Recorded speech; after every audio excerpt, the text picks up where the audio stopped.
Okay, let's make this super simple.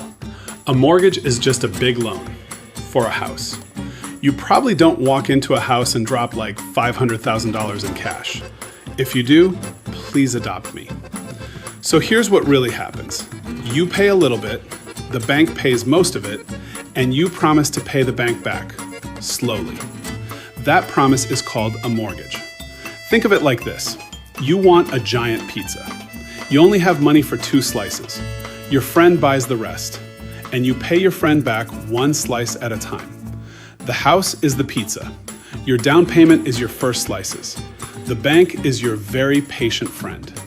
Every month you pay some for the house, some for borrowing the money, and sometimes extra stuff like taxes and insurance.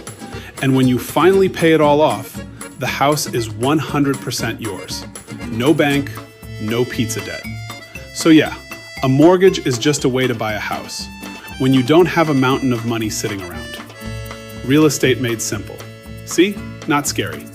And now you know.